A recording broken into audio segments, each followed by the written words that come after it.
OTP यानी one time password इसलिए introduce किया गया था कि हम अपनी चीज़ों को सिक्योर कर सकें, चाहे हमारा जो है कि जीमेल अकाउंट से लेकर इंटरनेट बैंकिंग से लेकर काफ़ी सारी सर्विसेज होती हैं जिनमें ओटीपी की रिक्वायरमेंट होती है। एंड ओटीपी जितनी सुविधा हम लोग के लिए बनी है उतनी ही जो है कि कई बार दुविधा में डाल देती है। एंड रिसेंट में मेरे साथ काफ़ी बार ऐसा केस होता है कि मेरे घर में इंडेन का गैस आता है, इंडेन का कनेक्शन है एंड उसमें इंडेन गैस में जो नंबर पड़ा हुआ है वो घर वाला नंबर पड़ा हुआ है। एंड घर वाला मोबाइल जो है कि घर में कोई भी यूज कर सकता है, कि मतलब जिसको ज़रूरत पड़ती है वो लेके चला जाता है। कुछ लोग के पास अपने खुद के पर्सनल फ़ोन है,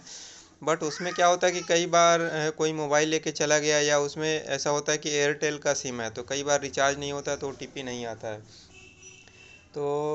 कई बार हम लोग गैस वगैरह भराने लेके जाते हैं तो इंडेन में क्या होता है कि डीएससी कोड आता है जब आप सिलेंडर लेने जाते हैं या फिर आपके घर पे भी डिलीवरी आती है, तो डीएससी कोड की ज़रूरत पड़ती है। बिना डीएससी के वो लोग आपको सिलेंडर वगैरह नहीं देते हैं। तो इसमें देखिए, इसमें ओटीपी की वजह से दिक्कत क्या हो जाती है कि कई बार हम लोग के पास में ना डीएससी कोड नहीं रहती है या डीएससी कोड नहीं आ रहा होता है, तो उस टाइम पे क्या होता है कि जो डिलीवरी वाले होते हैं या हमारा जो लोकल एरिया का इंडियन का डिस्ट्रीब्यूटर है वो लोग सिलेंडर देने से मना कर देते हैं या फिर कुछ एक्स्ट्रा चार्जेस वगैरह लेते हैं। तब जाके जो है कि सिलेंडर हम लोग ले पाते हैं। अब मैं क्या थोड़ा सा इसमें दिमाग लगाता हूँ, मैं काफ़ी बार ऐसा किया है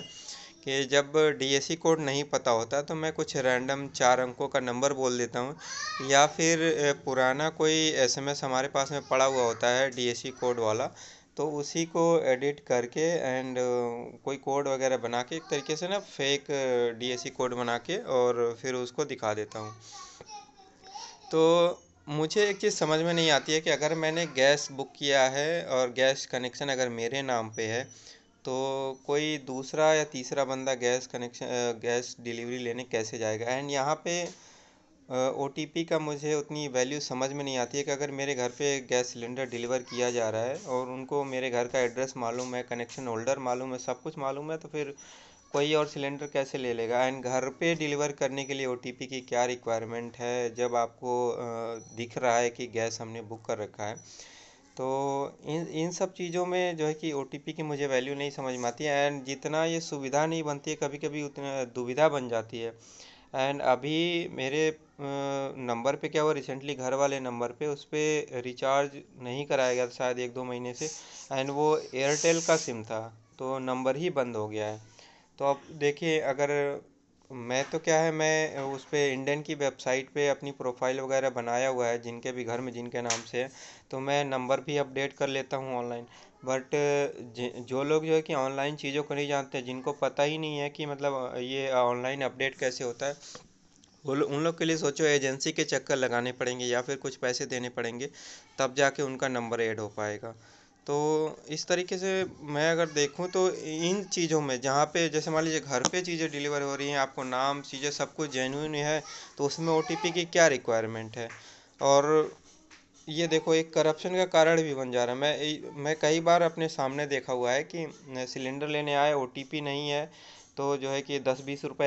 रुपए एक्स्ट्रा दे दो, या फिर बुकिंग नहीं है तो भी 20-30 रुपए एक्स्ट्रा देने पड़ जाते हैं। तो इसमें क्या है, ये तो यूजलेस मेरे लिए लग रहा है कि अगर मैं गैस कनेक्शन की बात करूं जहाँ पे सब चीज़ें वेरीफाइड है, आपको एक एक आदमी के घर का एड्रेस मालूम है, जो किसके नाम पे कनेक्शन है वो सारी चीज़ें मालूम है, तो इसमें मुझे लगता है कि ओटीपी अगर इन चीज़ों में ना रहे तो बेहतर है। बाकी आपका क्या ओपिनियन है, आप हमें कमेंट में बता सकते हैं। Thank you.